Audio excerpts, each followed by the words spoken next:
Alright, so we're back for the last two stages of the main game. 4-4. Here we go.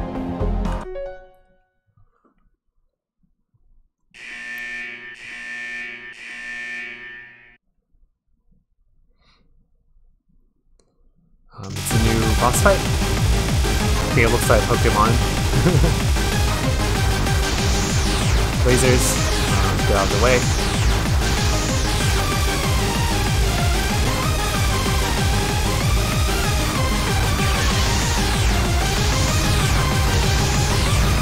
This boss has its own unique theme, which is quite good.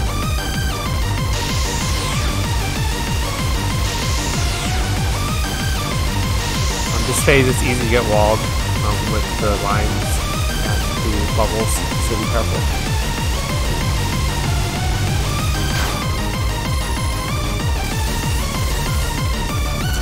Here's a pretty cool spinning section. The main threat is to not get hit by a bubble while you're busy with the spinning segments.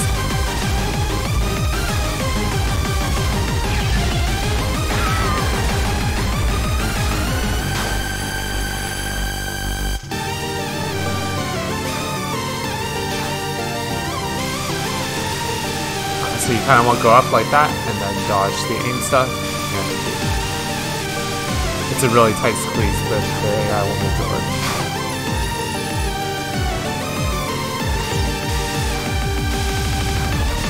Here you just want to get into the big gaps on the side, and then get back to the middle, deal damage.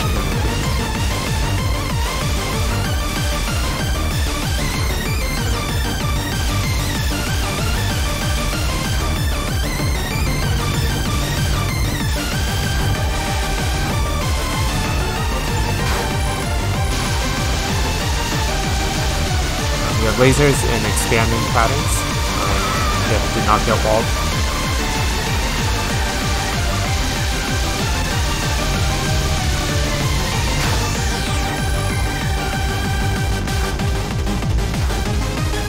More walls that you need to macro around.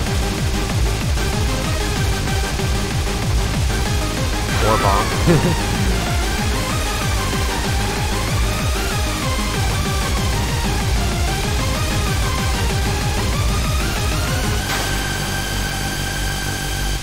There's the berserk phase.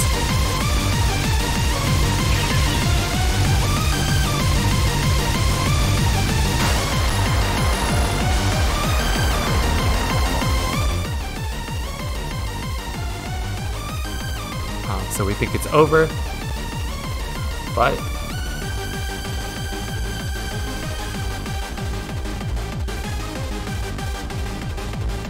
there's a big red button. And she goes and presses it.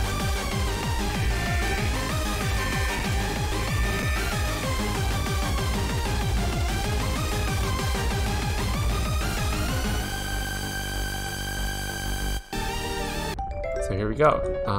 The last stage of the main game is 4-5.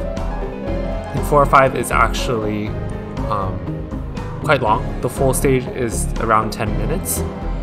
And you can actually use continues up to 2 on them.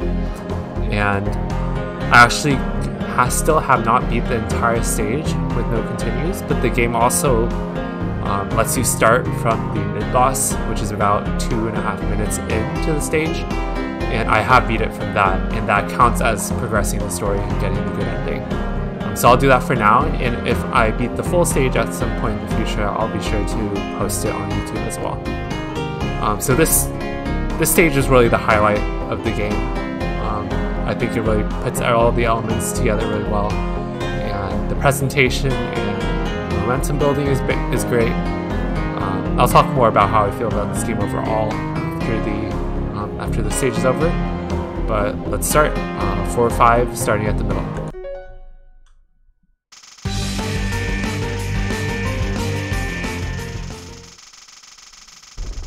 So this mid-boss section, you kind of do a little boss rush of the bosses you've seen. Here you kind of want to dodge this first wave, and then when the second wave of yellow comes, you just want to bomb.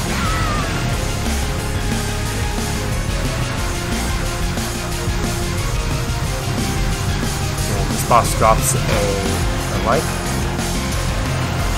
Now we have some stage sections. You just want to speed kill the big ship and then kill the small things. This is a lot more scarier than it looks. It's actually quite easy. Just big explosions for the effect.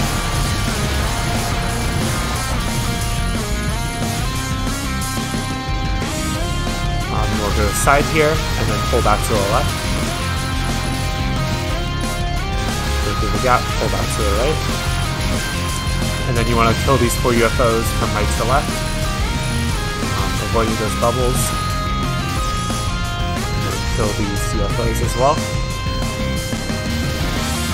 Then we have a labyrinth section.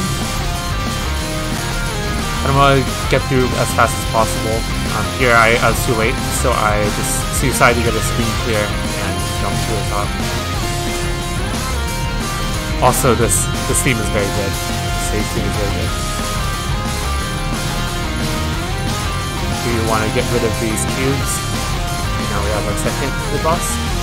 Misdirect those giant spreads, and then start pulling to the right before it fires the next spread, like that, and then it should die on the next wave.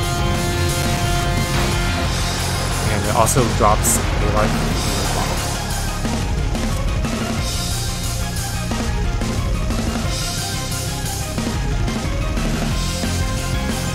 Alright, so now we have our final boss. Here's a nice CG, which I pause on.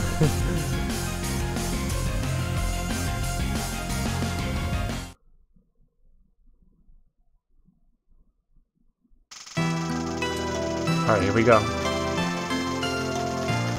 It's a very nice bullet and music presentation, but it's stable. We all know you can do that. So I'll just be quiet.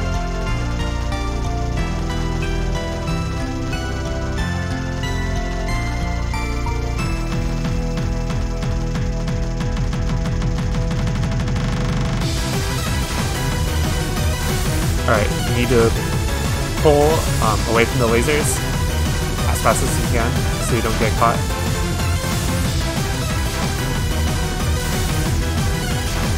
Don't try to kill this, just time it down.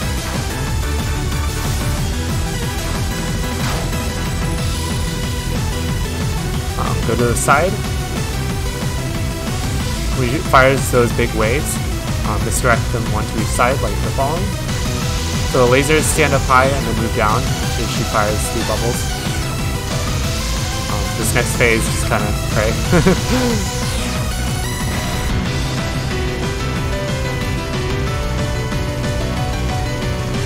This point is also kind of just pray.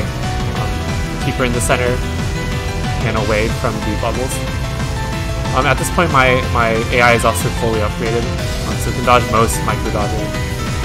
Go towards the right here. This attack is you have to spin and also cut through micro through the shard bullets at the same time. The music's really good as well. I think this is one of Wenjian's best tracks he's ever made. This is a breather. Just stay put and then dodge the bubbles.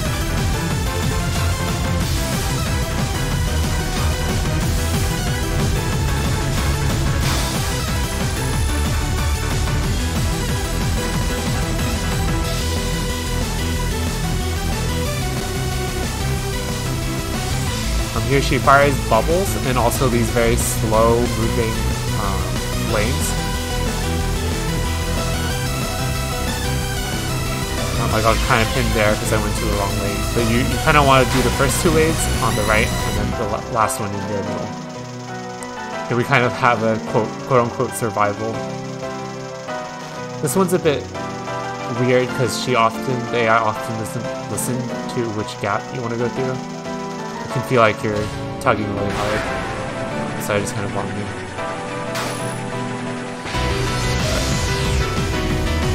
you just want to follow the lasers for this one, so go right first, and then go left, and not get walled by a bubble, and then repeat. So go right, stay put, and then start turning left.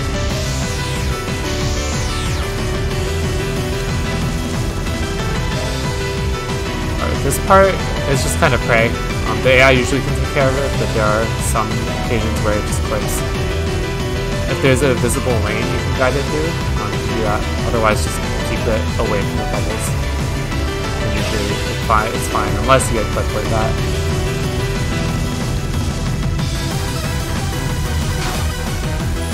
Alright, so now is the great retreat part for a hype boss battle. So you retreat through the maze, and the game tries to make you think you have to retreat through the maze. But what you can actually do is just go up to the top left or top right, because the moment any of those lasers touches her, it just despawns. So you just do what I do here. Just misdirect the bubbles, and you don't have to dodge anything, essentially.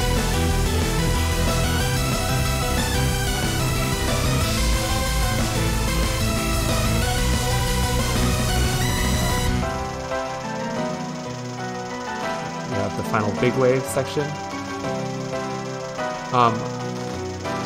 I got clipped there. I think I tried to drag the AI too much. Usually what you want to do is kind of let it do its own thing, unless it gets pinned to the side and then you get it back to the center. Alright, so the last phase are these lasers, which are very weird. You kind of want to go through them, like, go through opposite their movement direction. Like that. Though it's kind of hard sometimes. After about 6 or 7 waves of lasers, the game will stop, and that's basically fast. Once you get that far, once the dialogue appears. So if you lose all your lives, the dialogue also appears, but it's different and it's repetitive. And the patterns keep running, so after the replay ends, it actually died, but this was actually clear by the game. Yeah, so this is the end of the game, except there is actually a little piece extra after there's some plot where you get logged out of the game essentially, and then after you log back in, there's a little coda section, which is like not quite an extra boss, but close to it. It's a lot easier than 4-5.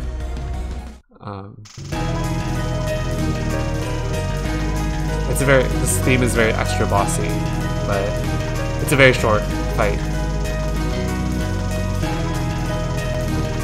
It's basically a little review of her fight, but much easier, I think. So you have the same left-right, and then next phase she'll add in the lasers.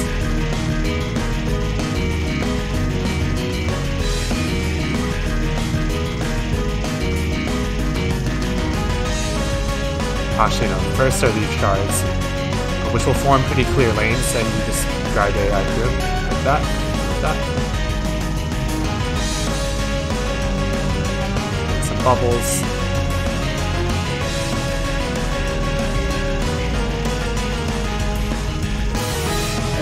Lasers. So do 2 waves in the middle, and then go to the side.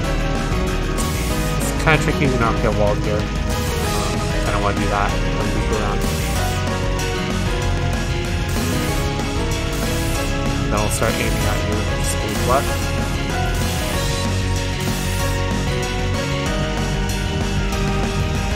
Alright, now it's the laser part. It's like before, just left, right, but you need to make sure you get all the way to the right or left before the laser fires.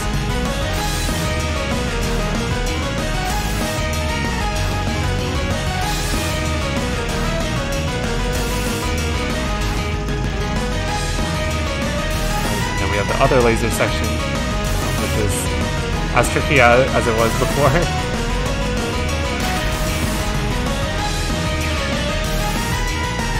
So with 2 lives, it's easy to just kill it.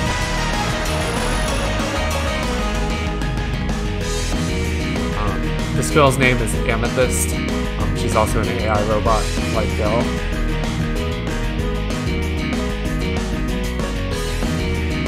But there's a pretty kind of touching plot. I wouldn't say it's like super emotional, but it's a pretty interesting plot about like AIs and getting along with humans and stuff like that. So I encourage you to give the game a try after the English translation comes out. So yeah, that's it for Project Beril. As for my thoughts about the game in general, it's a very interesting concept actually. It's like the weirdest STG of the year is what it was marketed as. And Sewell has been working on this AI for years. Like there was a prototype version of this where he uploaded where he had an AI playing Shining Shooting Star, which was from like 2014, 2015. So he's had this code for forever, and he's finally kind of given it its own showcase in the game. And I think it's pretty interesting. It's kind of frustrating if you're a veteran shooting game player, and you're like, go here, to the AI, and it just won't listen to you, or just randomly clips and dies when it's in some micro. I felt that was especially the case on the harder stages, especially 3A. 3A was very quite frustrating. I also thought the first 2 areas were not very exciting.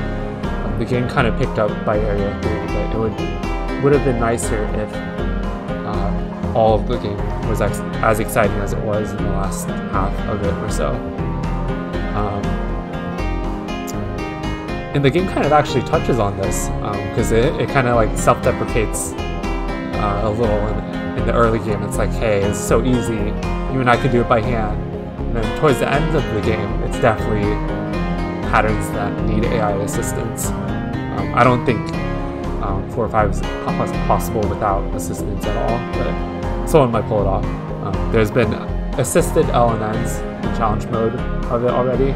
Not LNNs, but assisted NNs in manual challenge mode, but I don't know if we'll ever see like no assist for that.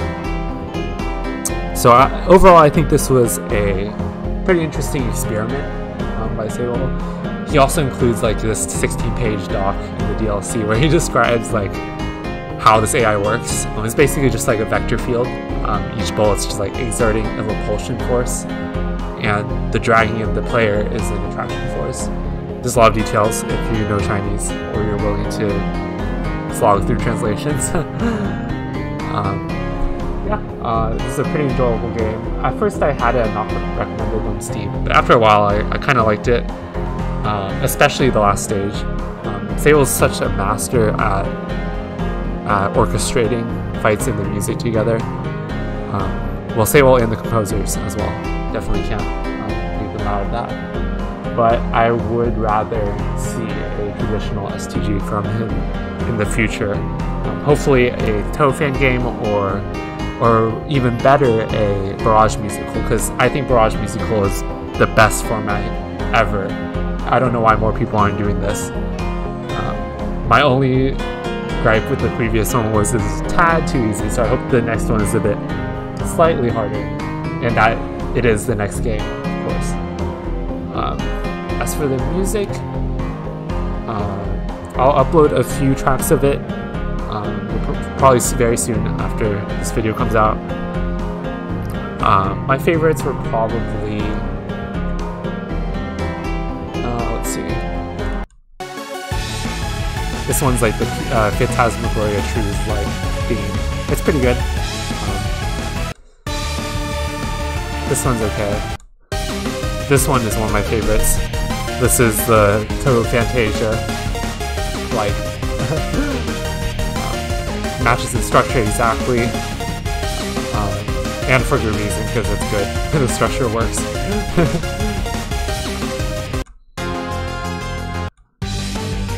Yeah, the other two are alright. This is the final stage theme. which I haven't shown gameplay of like the pre-mid-boss stage section of the final stage. You'll have to play the game yourself or wait for me to get a full clear if you want to see that.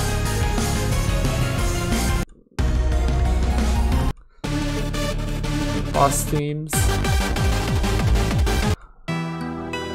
I'm not sure I like any of them that much besides the final boss theme, which is very, very good because of how well he's put it with the pattern. Also, this little intro and build up to the part where it just starts going is really good.